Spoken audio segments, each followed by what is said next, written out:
Yo creo que los puntos que se han vertido han sido de diferentes ángulos y también otros ¿no? Todos se han centrado en no, a mí me he nutrido mucho de lo que yo todavía desconozco muchas cosas de lo que estaba pasando en la academia, porque yo preguntaba a los profesores me decían, y ganaban algunos, me decían que pero ¿cómo es la formación? ¿Cómo está la formación en la academia? Y me decían, no, sí hay formación, se está haciendo formación en la institución. Yo escuchaba a otros profesores que me decían, no hay nada de formación, no hay que olvidar las planas. Entonces esa duda, cuando yo fui el semestre pasado aquí a Colonial, hablaba justamente con el profe Camilo, ¿no? Profesores me decían, no hay nada, primero no había nada, yo iba a la plana, no había ni plana, no había ni y este año justamente cuando informaron, yo hablé sobre, vi el programa, hay 3 reuniones al año que van a ser reuniones formativas, hay 3 como lectura formativa. Y ahí corrobora lo que muchos de ustedes han dicho, ¿no? De que no hay interés, diríamos, en la formación de los profesores. Y esa es una evidencia de lo que se ha dicho, es de saturar en actividades operativas, que el nuevo profesor haga sus clases. Y cuando yo señalé, si nosotros queremos ayudar a los profesores para que formen, diríamos, cultura general, para que tengan más elementos, para que se forme realmente el profesor, se tiene que obviamente invertir y desarrollar las planas, ver mecanismos, ¿no? Y planificar, plantear propuestas. ¿Y saben qué respondió un profesor que era el consejo directivo? Respondió lo mismo que dice el modelo gerencial: cada uno está obligado a formarse. Esa es la lógica justamente que dice: cada uno está obligado a formarse. Encima de que tiene que trabajar, encima de que está ahí, pues a eso me preocupó más. Porque si afirma eso, se supone entonces que no hay un plan formativo dentro de corrobora lo que dice el maestro. Es saturar, corrobora lo que algunos profesores decían que hemos llegado a una perestroika, bromeando decir que estamos en una perestroika. ¿Cuál fue el modelo de perestroika en la ex Unión Soviética? ¿Qué cosas se priorizó a partir de Khrushchev y todo? Lo económico, tenemos que competir con Estados Unidos, lo económico. ¿Y qué cosas se descuidó? La formación política, la formación integral de la gente, o sea, la formación social, diríamos, y política. Por eso cuando viene el 91, ya la última etapa de la perestroika, se derrumba y son pocos los brotes de resistencia. Ya no, cada uno ya es un plan maquiavélico. Claro, en la Unión Soviética fue un plan maquiavélico para desmovilizar a la población. Y eso no es porque yo lo estoy diciendo, se me ocurrió, sino hay todo un trabajo de Anthony Giddens, es un historiador británico, que hace ver justamente y compara. Dice, ¿por qué la Unión Soviética cayó tan fácilmente, entre comillas, fácilmente en 91? ¿Por qué no se levantaron las masas populares que se supone habían sido forjadas, ¿no?, a lo largo de décadas? Porque se habían despolitizado desde la década 50, 60, 70, 80. Entonces, fue un derrumbe y ingresó, diríamos, a la economía liberal. Y Giddens dice justamente eso. Y pone ejemplo, ¿no? Hay que sacar lección, decía, de la Iglesia Católica.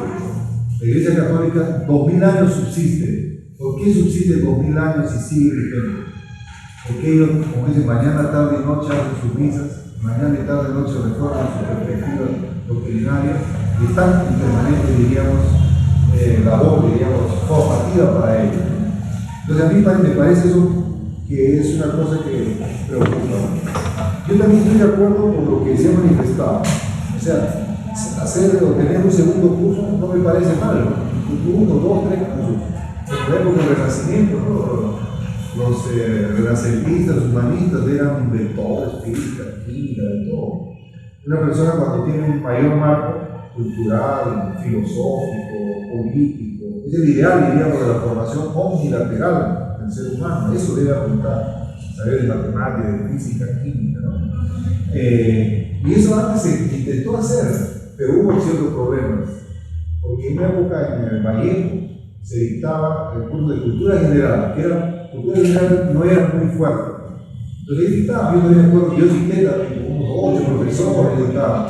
Dictábamos de todo, dictábamos filosofía, dictábamos geografía, literatura, economía, dictábamos de todo, parecíamos de enciclopedia, pero dictábamos, como ustedes han dicho, con muchas dificultades.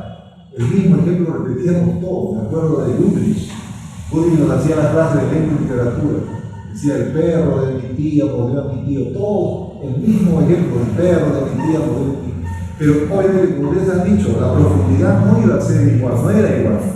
Y se hizo porque, obviamente, la UNI antes, cultura general, no era muy importante. Y era bajo, y dictaban filosofía, dictaban. Y ahí, ¿sabes a quién se cuestionaba? A los profesores que querían dictar, porque antes se pagaba por horas. Entonces los profesores, ¿qué cosas querían? Querían más horas.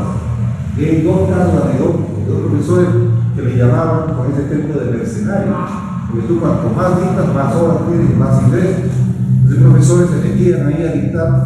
Un profesor de geografía, me acuerdo, que volaba en todas las primeras encuestas y ya no regresaba. Y otro profesor de economía que también se equivocaba en cosas elementales, oveja del animal, en vez de poner la V, puso la B, y así él, diríamos, metía las patas a cada rato. Fue una experiencia. Pero como ustedes dicen, eso fue una experiencia que después no se pudo continuar porque obviamente no se daba el servicio que se tenía, ¿no?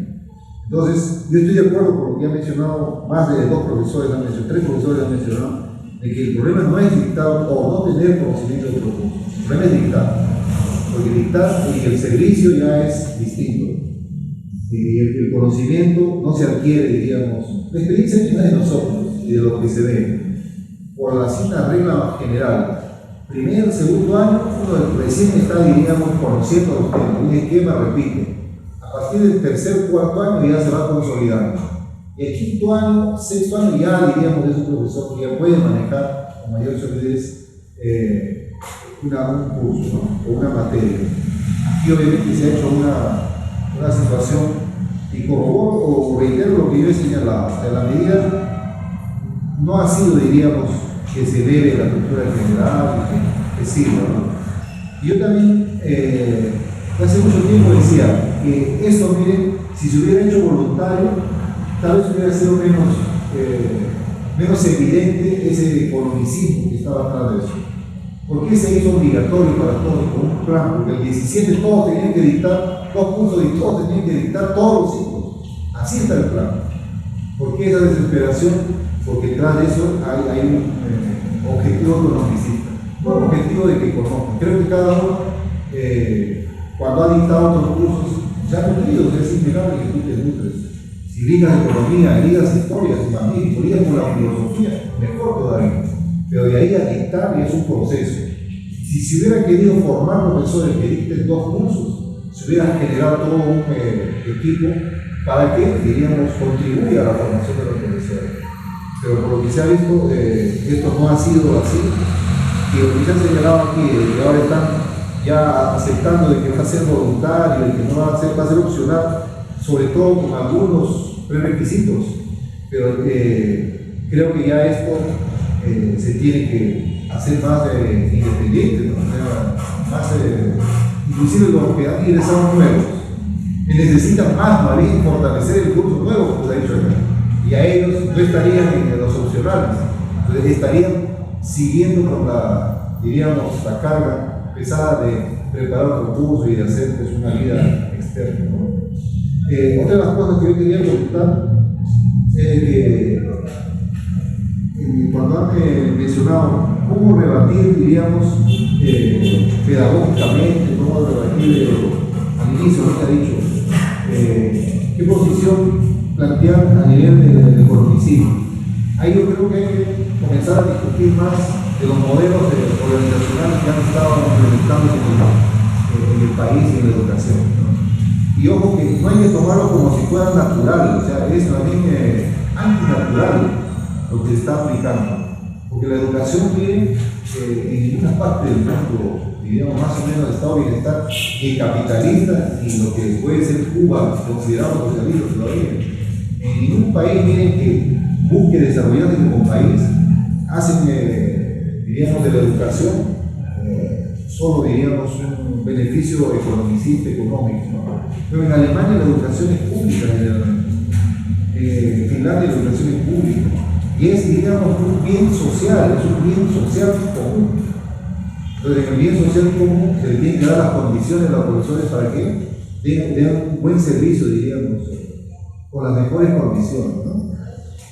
Algo que no había mencionado y me gustaría resaltar y que quede también en ustedes para discutir, para poder conversar, es que miren, nosotros hemos llegado como sistema a la precarización del trabajo docente.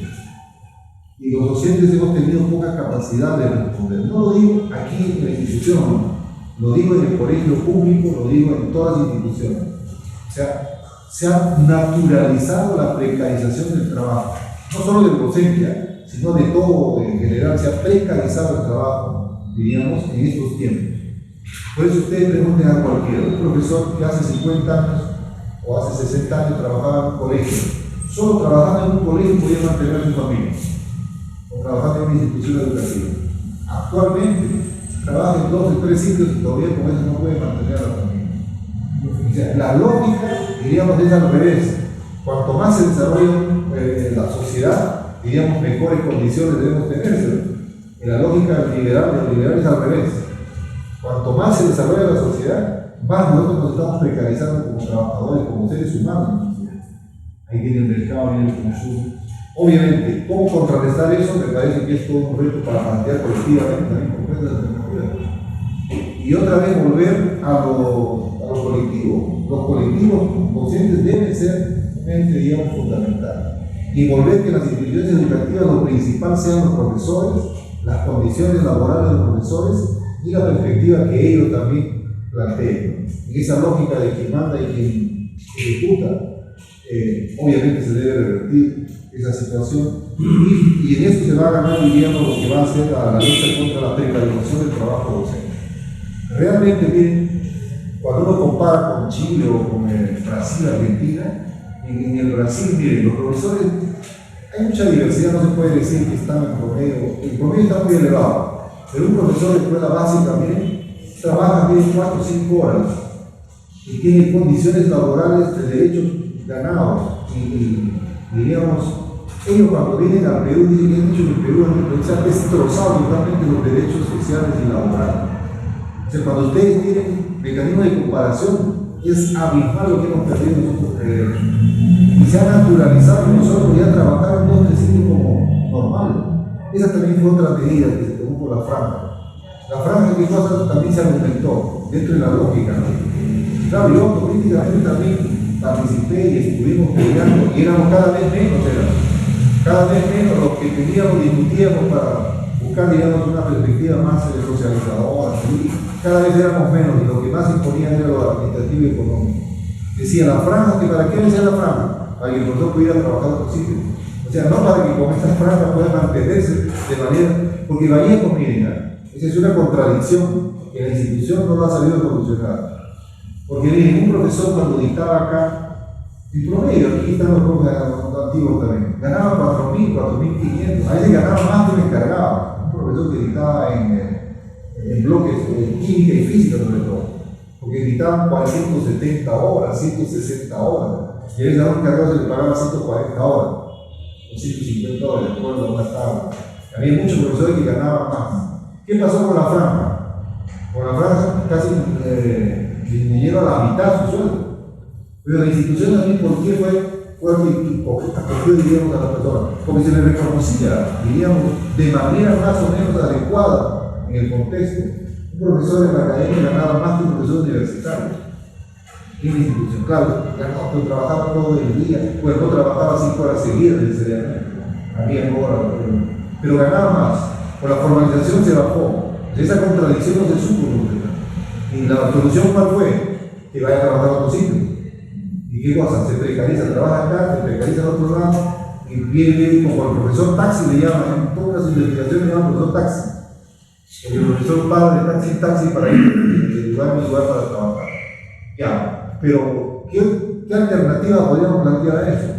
Obviamente que se le reconozca a al profesor para que no esté de taxi en taxi. Por eso, propuestas pueden haber siempre, ¿no? En el Brasil, por ejemplo, miren, los profesores trabajan, de los 5 trabajan 4 días, y un día se dedican a hacer sus planes, preparan sus clases, elaboran proyectos. Ustedes dirán, pero estos son privilegios. Como dicen a veces, no estamos privilegiados, y que cuanto más precarizado está la sociedad, parece privilegio. Pero ¿en qué revierte eso? Los profesores se reúnen, discuten la problemática de los alumnos. Sería acá clara, ¿no? Sería una interesante propuesta que se haga. De los 6 días en la franja mañana, por ejemplo, en la misma mañana debe haber una franja que sea solo para planes. Eso sería verdad franja, y condiciones para los profesores para que preparen clases, discutan, elaboración de clases inclusive. Entonces, eso ya sería muy osado poder plantear, pero es, si uno quiere, diríamos que el profesor no se precarice, que el profesor dé lo máximo y que el profesor tenga, diríamos, porque un profesor cuando trabaja, inclusive eso es en las empresas recontra liberales, ¿sabes? ¿Qué hace una empresa liberal toyotista que se llama japonesa? Nunca se desprende de un profesor con bastante experiencia, o de un impersonal con experiencia. Entonces, inclusive hasta el nombre le cambia. Ya no habla de que tú eres mi trabajador, sino que tú eres mi colaborador. Ya hasta el lenguaje cambia. Porque, ¿qué cosa es elemental? Si un trabajador está en condiciones, diríamos, él considera que está bien tratado, tiene las condiciones laborales, va a trabajar con más interés y con más dedicación. Y la otra opción es una opción política. Antes era la opción política, era lo que movía más a la institución. El compromiso social, a quién tiene que ir, a quién ir a dirigir. Y eso, como reitero, se ha ido perdiendo en esa situación de individualizarnos y de evaluarnos solamente individualmente y olvidar los colectivos. Bueno, hay bastantes cosas que voy a dejar, no voy a poder responder porque son varias cosas que se han manifestado. Y yo, bueno, me parece interesante, me alegra que se hayan planteado muchas cosas que yo no las veía también, ¿no? Y me parece interesante. Compañero, yo creo que es merecido un aplauso para esta